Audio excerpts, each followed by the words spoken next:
Naga gi lam de chakte Naga gi ya tangde akoi Kuki ngak ni hadu da ko si akoi gi lam si da Kuki singa in cost or lam si moi popi Tharamle aduga police kangbu pura chale moi kari su thok torom da moi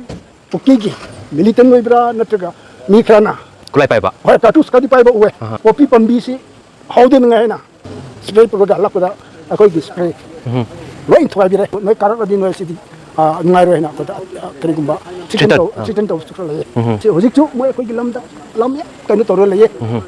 I know hojik lejari ba mafam ase Kangpokpi district ki manung chana laiba Makhan village haira khangnari ba mafam adudani under the aegis of FNCC gi makhada protest tawbani protest tawbasida main oina taliba demand je kaino hai matamda hariba area singa German road Tiger road haidana maming se pangthonda thonjalakpa maming anauba chana ba yaroidaba recognize tawba yaroidaba maming sing thonjalaklaga community singi marakta kanagumba kharana khutpu kharana kangbu kharana haitare tension sagalakpa operation su kem haitare habidi suspension of operation su chathariba Kuki gi militant sing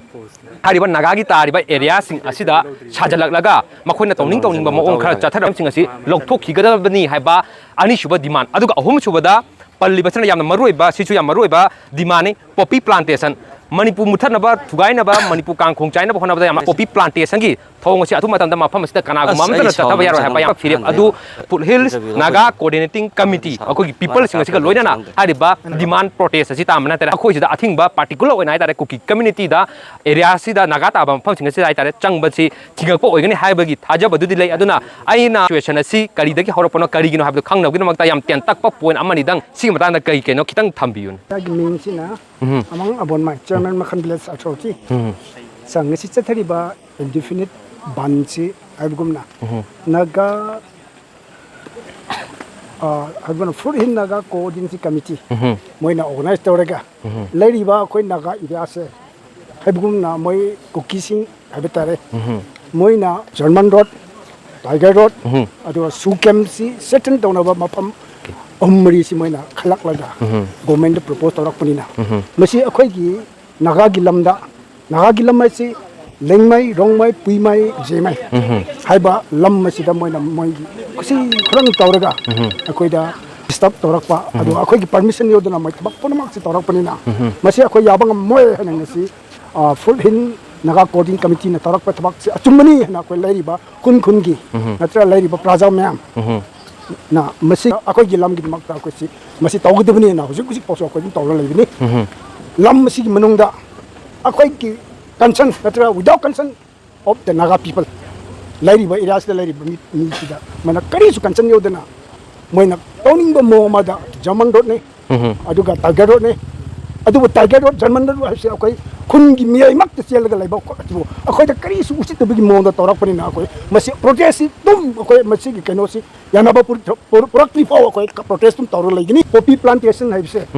chaliba last year 2024 haibtere akoi gi lam si da Kuki singa in cost or lam si moina poppy Tharamle akoi makhan gi mi si anirak chelaga madu poppy do kathale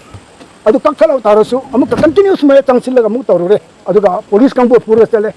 police kangbu nasu chatbagi mong taraga noi dikara no chalaga heraga moi kari su thok torom daba pare adu de ko mo chala jena ko chalaga moi Kuki gi militant noi bra natraga mi khana kulai pai ba kulai makti hoi tatus kadi pai ba uwe adu bo underground ne ati haibangam de adu moi sina akoi na poppy pambi si haude ngai na akoi si ising kap na ba tanu puraga spray puraga lakda akoi gi spray loi thwa bi re akoi mi bo noi karak di noi si ngai ro na ko da kari gumba chicken to su le aduna poppy pambi si hojik chu moi akoi gi lam ya kanu toro le adu bo mi kradi akoi da pachan seng na noi gi lam nei ana akoi agreement tora thamme adu masi sahil kar su yobni ana sahil ka kangbu ga akoi ge suwari sanarga pare noi poppy tharo he batare di noi akoi gi makta akoi gi lam na ayaba agreement tora akoi igini maram di akoi humanitarian ground khada akoi adu gumba pi bakra di le adu poppy tharo di akoi gi dainate kari gumba poppy tharaga kanu to batare de akoi tu government gi mateng laurga mathau taba action tobang amba ko to ni na moida hainaraga mi kradi uji urele adu last aina haning bidi kari gumba akoi laina ipa pu gi lam wai na akoi gi ipa pu gi lam sibu lam leite moina Masih German सरक दबा नत्रगा तगरो सरक दबसिदा नागा की lump फाव लेते Naga lump लेते है सिदा को सोनी मिनी मरमदी मसी अकोई की खुन मी मक्ता लंबी चलगा लेबिसु मसी लंबी सिबो अकोई की नागा की लम दे चक्के नागा की या चंगदे अकोई कुकी गक्तनी हदुदा कुसी वखन से नुना तौरीबा प्रोटेस्ट अकोई ऑर्गेनाइजेशन गा अकोई पुल्लगा तबक से अकोई चथारी सिनी अन पुनमा से अकोई अयाबा पीपल दे दुम अकोई बानसी दुम तौर लेगनी है हननी फोंदोलिबा से याम सेंगना हाय तागदी पॉपी प्लांटेशन तौरपा पॉपी थाबगी हाइनबी मा याम कना मणिपुरदा ममांग थदगी होना चथदन लाय तारे मसी अकोना कम्युनिटी अमदा हाना हेक्ता अकोई थंजिन बा तौदरकसु मेन ओइना चथरबि कानानो हाबसी हुजिकी फोंदोलिबा वाफमदुदा अदम खंगा मगनी हाय तारे अदुना मरुइना मपालमदगी इंडिजिनस पीपल नतबा अदुगा अखोई आदगी तोंगानबा इवन इंडियन सिटीजन फाव ओइदबा हाय तारे मियोइसिंग से लागा मसदैदा तोंगान तोंगा मखोई हिंगनबा लंबी होनरकपदा हेंदरोक्तना लंग खोपचलकपा मखोई सेटल तौनबा होनरकपा परमानेंट ओइना तानबा होनरकपा पॉपी प्लांटेशन तौरकपा लेबा मंगहनबा होनरकपा लेबा थुगाइनबा होनरकलिबा असिगुमलबा मियोइसिंग असि मथक्ता इंडिया गवर्नमेंट हाय तारे एक्शन मथौताबा एक्शन अमता लोखतबा इनिशिएटिव लौदना लेबा अदुगा कम्युनिटी मसेंग मरकता चरांगनबा थोनिदबा थौदो थोलक्तिंगी मांगोइना नाय ताय करिगुमा थबा अमता पाइखतनबा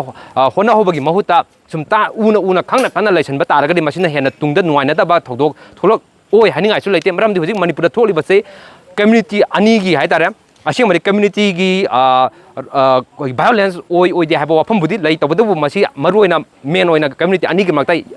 यंगथिनबगी थौदो फाबा थोलिबनि मसी हेना चौथोरागा असुंबा प्रॉब्लम सिंग असिदा गाय तारे इशू सिंग असिदगी तमना मसी मियें चाहौदा तारगदि अचौबा इशू अमा लागा मदुना मणिपुरदा मैरिकपदगी मैजावबि उरक्तना तंदु लैतादबा हेना इरांग चौथोकपा लोइसिनबा ngamroi फिल्म अमा लाखदरा हाबसगी मी पाइबदुसु चाउना लैतबदि नट My name is I'm President Manipur Naga Youth Organization, Foothills Naga Coordinating Committee. Under the aegis of this FNCC, the main objects and matter of this indefinite bundles are proposing to the central government for constructions of this nation. So therefore, under this matter and subject, we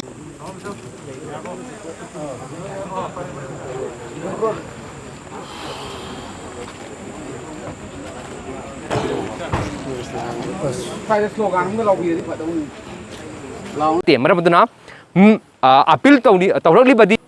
India government अमरी Kuki militant सिंग hectare यागदबा मओंदा तौनिंग तौरकपा खुलाई पायरगा community सिंगदा अकन अडिंग सिंगबा पॉपी प्लांटेशन तौरकपदा सपोर्ट तौबगी ममी उरकपा नाको टेरोरिज्म सिंगदा खुमांग चौक्सिनबा होनरिबा थोंग सिंगसे अथुबदा लोइसनबदा नतन इंडिया गवर्नमेंट मखोगी मथक्ता चपचाप एक्शन लौखटपा इरांग थोरक्तिङैदा वारोसिन प्रोग्राम होनोबा सोल्यूशन प्रोग्राम होनोबगी तंगाई फदा वाफमदु लेरे हाबा वाफमदि थमजौलना हिरमसकी मतंगदा पौदमजरिबा नाओरेम तनोरंजन मखान भिलेज